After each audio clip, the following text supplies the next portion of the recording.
같이 보실 말씀은 사무엘하 16장 1절로 14절까지의 말씀입니다. 한 목소리로 말씀 합독하시겠습니다. 다윗이 마루턱을 조금 지나니 무비보셋의 종 시바가 안장 지은 두 나귀에 떡 200개와 건포도 100송이와 여름과일 100개와 포도주 한 가죽 부대를 싣고 다윗을 맞는지라. 왕이 시바에게 이르되 내가 무슨 뜻으로 이것을 가져왔느냐 하니 시바가 이르되 나귀는 왕의 가족들이 타게 하고 떡과 과일은 청년들이 먹게 하고 포도주는 들에서 피곤한 자들에게 마시게 하려 함이니이다. 왕이 이르되 내 주인의 아들이 어디 있느냐 하니 시바가 왕께 아뢰되 예루살렘에 있는데 그가 말하기를 이스라엘 족속이 오늘 내 아버지의 나라를 내게 돌리리라 하나이다 하는지라. 왕이 시바에게 이르되 무비보셋에게 있는 것이 다 내 것이니라 하니라. 시바가 이르되 내가 절하나이다. 내 주 왕이여 내가 왕 앞에서 은혜를 입게 하옵소서 하니라. 다윗 왕이 바후림에 이름에 거기서 사울의 친족 한 사람이 나오니 게라의 아들이요 이름은 시므이라. 그가 나오면서 계속 저주하고 또 다윗과 다윗 왕의 모든 신하들을 향하여 돌을 던지니 그때의 모든 백성과 용사들은 다 왕의 좌우에 있었더라. 시므이가 저주하는 가운데 이와 같이 말하니라. 피를 흘린 자여 사악한 자여 가거라 가거라. 사울의 족속의 모든 피를 여호와께서 내게서 돌리셨도다. 그를 이어서 내가 왕이 되었으나 여호와께서 나라를 내 아들 압살롬의 손에 넘기셨도다. 보라 너는 피를 흘리는 자이므로 화를 자초하였느니라 하는지라. 스루야의 아들 아비새가 왕께 여짜오되 이 죽은 개가 어찌 내 주 왕을 저주하리이까. 청하건대 내가 건너가서 그의 머리를 베게 하소서 하니 왕이 이르되 스루야의 아들들아 내가 너희와 무슨 상관이 있느냐. 그가 저주하는 것은 여호와께서 그에게 다윗을 저주하라 하심이니 내가 어찌 그리하였느냐 할 자가 누구겠느냐 하고 또 다윗이 아비새의 모든 신하들에게 이르되 내 몸에서 난 아들도 내 생명을 해하려 하거든. 하물며 이 베냐민 사람이랴. 여호와께서 그에게 명령하신 것이니 그가 저주하게 버려두라. 혹시 여호와께서 나의 원통함을 감찰하시리니 오늘 그 저주 때문에 여호와께서 선으로 내게 갚아주시리라 하고 다윗과 그의 추종자들이 이 길을 갈 때에 시므이는 산비탈로 따라가면서 저주하고 그를 향하여 돌을 던지며 먼지를 날리더라. 왕과 그와 함께 있는 백성들이 다 피곤하여 한 곳에 이르러 거기서 쉬니라. 아멘. 할렐루야. 오늘도 예배의 자리 가운데 모이신 성도님들 주님의 이름으로 환영하고 축복합니다. 오늘 같이 나눌 말씀의 제목은 고난 속에서도 주를 바라보라 라는 말씀의 제목 가운데에서 은혜를 나누도록 하겠습니다. 필연적으로 하나님의 자녀들은 고난이라는 것을 당할 수밖에 없습니다. 이 고난은 하나님께서 연단하는 과정이요 주님의 뜻을 발견할 수 있도록 하시는 주님의 훈련의 과정이기도 하고 때로는 죄로 인한 주님의 징계요. 이 징계는 죽이려고 공격하시는 것이 아니라 이 징계를 통하여 돌이킬 수 있도록 깨달을 수 있도록 일하시는 주님의 분명한 뜻이 있음을 우리가 잊지 말아야 됩니다. 고난이 유익이다라고 말하였던 바울의 고백과 같이 고난을 통하여 주님의 뜻을 발견할 수 있고 내가 쉼없이 달려가다가도 그 달려감 속에서 때로는 이렇게 고난을 당할 때에 나의 모습을 돌아보고 점검할 수 있기에 고난이 그냥 마냥 우리를 공격하는 최악의 상황이 아니라 주님을 만날 수 있는 은혜의 자리임을 우리가 잊지 말아야 됩니다. 다윗이 이제 이 광야 가운데로 도망하는 상황 가운데서 그 앞을 막는 두 사람이 나타나게 되는 것을 볼 수 있게 돼요. 먼저는 그 무비보셋의 종이었던 시바라는 자였습니다. 이가 다윗을 맞이하면서 다윗 앞에 이와 같이 음식들을 가지고 와 그를 영접하였던 것을 볼 수 있게 돼요. 다윗의 일행들은 피곤하였고요. 다윗의 일행들은 지쳐있는 상황 가운데에서 줄여 있는 그들의 배를 채울 수 있도록 이 시바라는 종이 이와 같이 행동하였습니다. 이렇게 음식을 나누어 줬던 분명한 이유가 있어요. 이 어려운 상황 가운데서 자신의 이권을 챙기기 위한 이 종의 모습이 있었음을 보게 됩니다. 거짓 정보를 흘리기 시작합니다.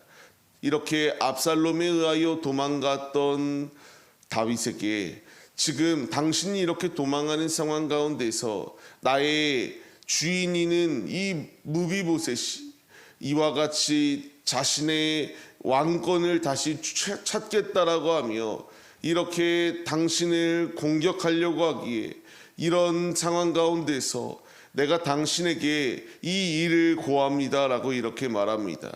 다윗은 이 사실을 진위를 알 수 없었기 때문에 4절 말씀과 같이 무비보셋에게 있는 것을 다 이 종에게 주게 됩니다. 이 종은 자신이 원하는 것을 얻기 위하여 이렇게 행동하였습니다. 거짓을 말하였고요.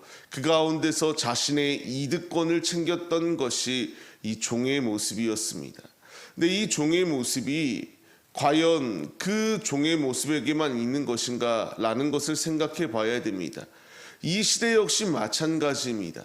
우리가 고난 가운데 놓여 있을 때에, 우리가 어려움 가운데 놓여 있을 때에 우리 앞에 이와 같이 자신의 이권과 자신의 실속을 챙기기 위하여 거짓을 이야기하며 실속을 챙기려고 하는 이들이 너무나 많다라는 것입니다. 우리가 눈 뜨이고 코를 베인다라는 이러한 말이 있습니다. 잠시 잠깐만 방심하여도 우리가 이와 같이 모든 것을 잃어버리는 상황 가운데 놓여 있을 수밖에 없습니다. 이때에 우리가 단순하게 그냥 사람들의 말을 믿고 모든 것을 내어주기보다 주님이 우리에게 주시는 교훈의 말씀 깨어 있어야 됩니다. 날마다 물론 우리는 하나님이 아니기 때문에 이 사람이 진짜인지 가짜인지 다 판단할 수는 없습니다. 그러나 날마다 우리가 깨어 있고 주님께 묻고 주님이 원하시는 뜻대로 움직이는 것이 우리의 모습이 되어야 된다는 사실은 불변합니다. 이와 같이 종 시바가 자신의 이권을 챙겼습니다. 그러나 사무엘하 19장에 가서 보게 되면요, 결국 진실은 드러나게 되어 있습니다. 거짓은 드러날 수밖에 없음을 우리가 기억해야 됩니다. 오늘의 삶, 우리 앞에 좋은 소리를 하며 달콤한 유혹을 하는 소리들 또한 분명히 있습니다. 우리가 귀 기울여야 될 것은 사람의 소리가 아니라 주님께 귀 기울여야 된다는 사실을 잊지 마시기 바라며, 매 순간순간마다 우리가 사람의 소리에 좌지우지하여 이곳저곳으로 움직이는 것이 아니라 오직 주님께 물으시고 주님이 가라면 가고 주님의 말씀에 순종하여 주님이 원하시는 뜻대로 움직일 수 있는 하나님의 자녀들의 모습이 우리의 모습이 되기를 바랍니다. 다윗이 성급한 결정을 하여 무비보셋의 모든 재산을 이 종에게 맡겼습니다.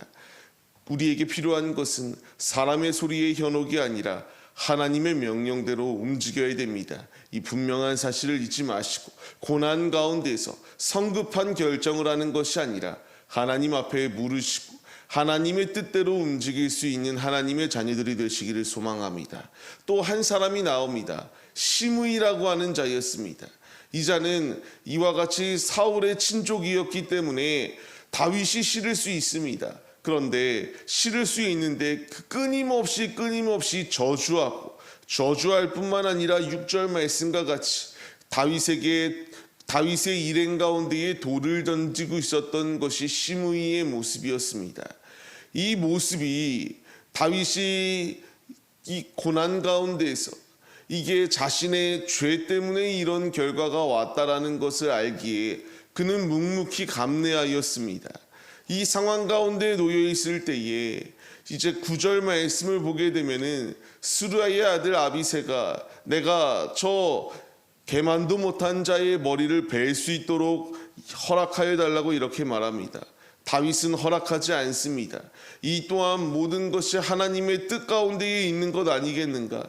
내가 죄를 지어서 이런 죄의 대가가 오는 것이니 이 가운데서 내가 혈기 부리지 말고 오직 그냥 묵묵히 우리의 갈 길을 가자, 이렇게 권하고 있었던 것이 다윗의 모습이었습니다. 이어서 12절 말씀을 통하여 말하는 것이 무엇인가? 하나님께서 나를 비참한 나의 삶을 이렇게 감찰하시고 이 저주스러운 상황을 선으로 갚아주시지 않겠느냐, 이렇게 말을 하며 묵묵히 자신의 가야 될 길을 걸어갔던 것이 다윗의 모습입니다. 이 믿음의 모습 우리에게도 필요합니다. 우리가 믿음의 선한 싸움을 싸우며 나아갈 때에 우리를 공격하는 사단의 계교들, 대적들이 너무나 많이 있습니다.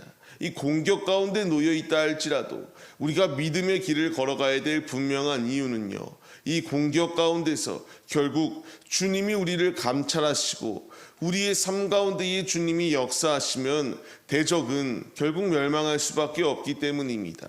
다윗을 이와 같이 저주하고 조롱하며 끊임없이 쫓아다니며 돌을 던졌던 시므이, 결국 솔로몬에 의하여 비참한 최후를 맞이하였던 것이 그의 모습이에요.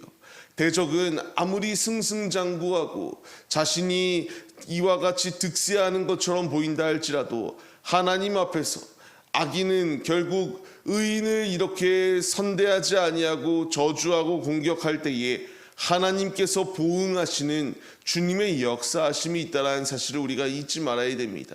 중요한 사실은 그렇기에 우리를 공격해오는 대적들이 있습니다. 내가 갚으려고 하지 않아도 하나님이 기억하시고 계십니다.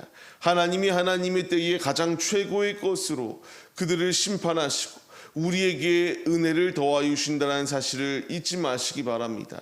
고난 속에서 하나님만을 의지하며 나아갔던 다윗, 결국 그의 끝은 어떻게 되었습니까? 하나님에 의하여 왕권이 회복되어지게 되고요, 그의 죄의 대가로 인하여 이와 같이 광야로 내쫓기는 상황 가운데 놓여 있었으나 하나님이 함께 하셔서 회복의 은혜가 그의 삶 가운데에 임하게 되었습니다. 우리 역시 그 길을 걸어가야 됩니다. 우리를 공격해오는 대적들이 있고요, 넘어뜨리려고 하는 사단의 계교들 또한 분명히 놓여 있습니다. 다윗이 이 종 시바와 시므이를 만났을 때에 그들가 행동하였던 것처럼 우리가 교훈을 얻어서 성급히 행동하지 말고, 또한 이 악한 세대의 공격이 놓여 있다 할지라도 하나님이 일하실 것을 사모하며 모든 것은 하나님 손에 달려 있다라는 그 주권을 주님께 맡겨드리고 주님께 온전히 순종함으로 나아갈 수 있는 믿음의 모습이 우리의 모습이 되시기를 소망합니다. 오늘의 삶을 시작하는 우리의 모습들, 오직 고난 가운데서 이 고난과 역경을 이겨낼 수 있는 길은 주님 앞에 온전히 우리의 삶을 맡겨드리는 것입니다. 주께 기도하고 주님께 모든 것을 맡겨드릴 때에 주님이 일하여 주시고 최고의 것으로 역전시켜 주십니다. 이 분명한 사실을 잊지 마시고 오늘의 삶 온전히 주님께 모든 것을 맡겨드림으로 말미암아 주님의 충만한 은혜 가운데에 힘차게 승리하시는 우리 모두의 모습이 되시기를 주님의 이름으로 간절히 축원합니다.